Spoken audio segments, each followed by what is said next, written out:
Bismillahirrahmanirrahim. Assalamualaikum warahmatullahi wabarakatuh. Selamat pagi Bapak dosen pengampu dari mata kuliah Al-Quran, yaitu Bapak Muhammad Saleh Asingkulu SPD MPD yang kami hormati, dan beserta teman-teman sekalian.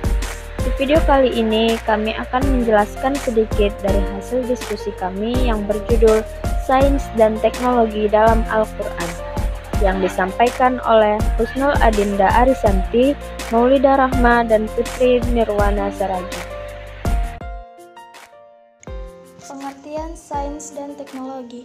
Sains adalah serapan dari kata bahasa Inggris science yang diambil dari kata scientia yang berarti pengetahuan. Sains juga diartikan sebagai ilmu pengetahuan dan teknologi yang dapat diuji dan dibuktikan kebenarannya. Sementara itu, teknologi diartikan sebagai ilmu atau studi tentang praktis atau industri, ilmu terapan, dan sebagainya. Asal mulanya pengertian sains ialah sebagai jenis ilmu meliputi social science dan natural science. Social science, kelompok yang khusus mengenai masalah kehidupan manusia, terdiri dari sosiologi, hukum, ekonomi, bahasa, psikologi, agama, dan seni. Sedangkan natural science, kelompok yang khusus mengenai masalah alam fisik manusia dan lingkungannya, terdiri dari matematika, fisika, kimia, biologi, astronomi, meteorologi, dan geologi. A. Perkembangan sains dan teknologi dalam Islam. 1. Kemajuan sains dan teknologi di dunia Islam.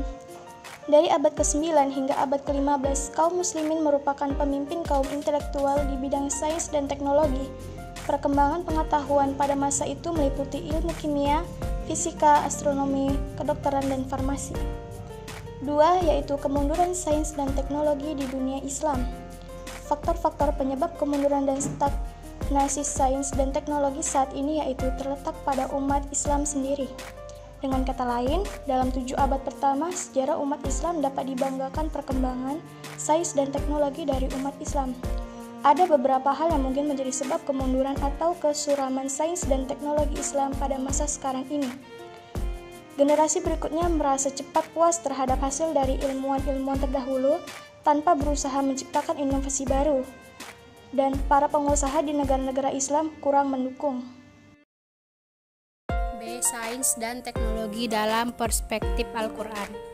Al-Quran adalah kitab suci yang diturunkan bagi seluruh umat manusia yang menggunakan akal pikirannya dalam memahami penciptaan alam semesta. Apabila diperhatikan dengan cermat, ayat-ayat Al-Quran banyak sekali yang menyinggung masalah ilmu pengetahuan, sehingga Al-Quran seringkali disebut sebagai sumber segala ilmu pengetahuan. Telah banyak dilakukan studi yang menyorot sisi kemukjizatan Al-Quran. Antara lain dari segi sains, pada era ilmu dan teknologi ini banyak mendapat perhatian dari kalangan ilmuwan. Keterkaitan Al-Quran dengan ilmu pengetahuan atau Quraisy Bab mengatakan, menurut hemat kami, membahas hubungan Al-Quran dan ilmu pengetahuan bukan dinilai dengan banyaknya cabang-cabang ilmu pengetahuan yang tersimpul di dalamnya, dan bukan pula dengan menunjukkan kebenaran teori-teori ilmiah. Kita perlu ingat kembali juga kepada surat Al-Quran yang pertama kali diturunkan kepada Rasulullah adalah menunjuk pada perintah mencari ilmu pengetahuan, yaitu dengan memerintahkan untuk membaca sebagai kunci ilmu pengetahuan dan menyebut dalam kalam sebagai alat transformasi ilmu pengetahuan. C. Dampak sains dan teknologi dalam kehidupan manusia. Berdasarkan penelitian Syahrir, ada indikasi kuat bahwa sains banyak dipengaruhi oleh sistem yang dianut komunitas ahli sains yang terkait, yang setengahnya tidak serasi dengan Islam. Oleh sebab itu, nilai-nilai yang menyertai sains modern itu harus diantisipasi secara cermat, agar tidak terperangkap dalam nilai-nilai yang tidak Islam itu. Di sisi lain, sejak awal kemunculannya, sains telah mengembangkan suatu di mana rasionalisme dan neorealisme menjadi pilar utama metode keilmuan atau scientific metode. Pola pikir sains ini ternyata telah berpengaruh luas pada pola pikir manusia di hampir semua bidang kehidupannya, sehingga penilaian manusia di atas realitas-realitas baik realitas sosial, individu, bahkan juga keagamaan diukur berdasarkan kesadaran objektif, di mana eksperimen, pengalaman empiris, dan abstraksi kuantitatif adalah cara-cara yang paling bisa dipercaya. Pemahaman manusia terhadap agama dan fungsi juga berbeda-beda menurut perspektif dan pandangan masing-masing. Agama di sini mempunyai fungsi sebagai sistem interpretasi yang mencerminkan pemahaman diri dan masyarakat dan kedudukannya serta tugasnya dalam semesta. Belum diketahui secara persis sejauh mana dampak nilai-nilai yang menyertai perkembangan sains itu terhadap masyarakat muslim. Menurut Al-Quran, sains hanyalah alat untuk mencapai tujuan akhir. Pemahaman seseorang terhadap alam harus mampu membawa kesadaran kepada Allah Maha Sempurna dan Maha Tak Terbatas.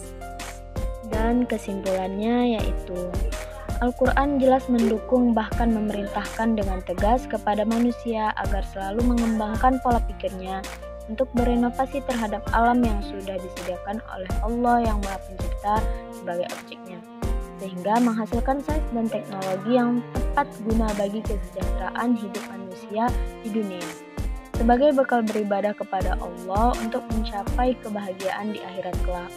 Menurut Al-Quran, sains hanyalah alat untuk mencapai tujuan akhir. Pemahaman seseorang terhadap alam harus mampu membawa kesadarannya terhadap Allah yang Maha Sempurna dan Maha Tak Terbatas. Sebagai produk budaya, sains dan teknologi tidak terlepas dari subjektivitas sang penemu atau sang pengembang. Dengan kata lain, sains dan teknologi tidak bebas nilai, bahkan syarat dengan nilai.